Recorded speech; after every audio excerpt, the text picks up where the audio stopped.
What's good, YouTube? It's your boy Homework, back with you guys with another video.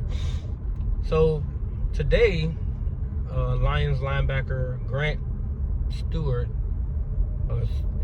Stewart, came out saying that he can't wait to see what the joint practice against the Dolphins is going to look like, and he don't think they're ready to handle what the Lions will bring in the joint practice. I can tell now that soft label has been completely branded on the team. Can't say that much for the defensive side, but the offensive side for sure. To take shots like that mean that you don't believe that none of those guys can make you eat your words. It's like, I'm not gonna say, we will show him or whatever, but put it this way: you never really want to be bulletin board material for other people. You kind of want to present that thing yourself. You want to be the one that drops air quotes so that people can circle that. And what he basically just did was give the offensive guys the ability to say, okay, he really thinks we're soft. He thinks we're soft as Charmin tissue. So now we have an opportunity to go out there and kick his teeth in and joint practice, and to get him to put respect on our names. What the Bears did last week, it was much needed. But I think that the Lions don't have the same caliber of physicality as the Bears do. So for me, I want to see how our receivers respond to this type of challenge. How they come out the gate, and how they handle the press coverage, how they handle tight coverage where they can't always get into their spots, how they respond without losing their cool, and how Tua responds not being able to completely rely on them to get to a spot. Like, can he handle them being just a second off or second early or second late to make that throw? For me, I have the utmost confidence that we're going to actually be the ones punching them in the mouth this time. I think the practice will be even keel. I do think that we have a lot to show Wednesday, and I think we'll do just that. It's going to be some struggles, but I don't see Tua throwing 3 picks tomorrow. I just don't. It's a glaring message for sure. To say that openly and with so much confidence shows that Detroit don't respect the Dolphins either. But it's a joint practice, so I'm like, that's why I posted on Twitter, why is everybody coming for us? It's like, is it because it could be a trajectory going upward, or is it because they see that the armor is finally cracked and we're slowly but surely unraveling? For me, I think it's the opposite. I think that we are on the rise. We've been kicked down long enough. You think after 25 years of no playoff win, you think you had enough.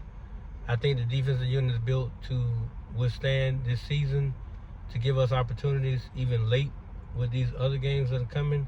But it starts with this joint practice. Detroit have called our number. So how do you respond?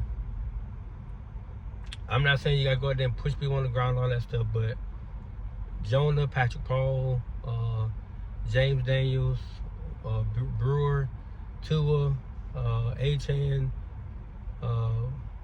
Ollie Gordon II, Malik Washington, Tariq Washington.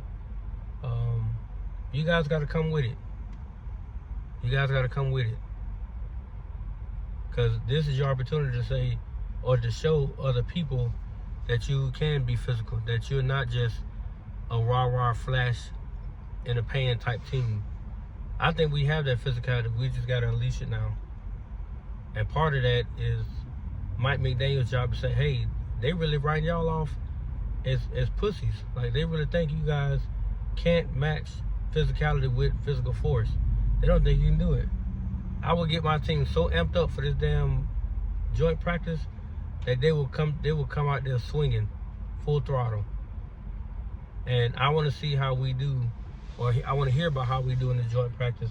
I don't care about the touchdowns. I care about the trenches and the receiving core doing what they need to do. I'm not so much worried about Tua or the running backs. It's more so the receiving core and the line. And if they do well and dominate, then that means they answered the bell. And that linebacker, Mr. David Stewart, he may have to recant his statement. But personally, I don't want him to. I want you to keep that same energy and mindset, because that shows that we have a lot of people to prove wrong this season. Especially after last year, the way we fell apart, the way the season began and ended, it made no sense. The way the season began literally set us up for failure. Opening day, people getting arrested, all of the kind of dumb stuff going on. Players not respecting Mike McDaniels at all. They think he a joke, not listening to him at all. He losing control of the locker room. And then we had to get rid of Jalen Ramsey and a few other people for obvious reasons. So I want to see how bought in this team really is to succeeding, because we got a hell of a season coming, and we need to respond in a more aggressive manner. I don't want anybody to get hurt tomorrow, of course, no, but I just want to see how you respond when they're the ones trying to be the aggressors, or they're the ones saying they're gonna be the aggressors. Like, if we can overpower them, kudos. And they got to be back-to-back practices. It could just be the first joint practice. That Thursday, I won't even care, because at that point, hey, we sent you a message. We'll see you on the field on Saturday. We did not have to prove that we can dominate you on back-to-back days. No. We already sent you a message. So, for me, it's more so people getting in line and, you know what I'm saying, realizing that we're not a pushover, that we're not a play toy, that we're a legit contender in the AFC, and we're here to fight and compete for that #1 spot. So, with that being said, guys, I'm looking forward to tomorrow, hearing about it, reading about it on Twitter, and we'll go from there. But I gotta get out of here, guys. Peace.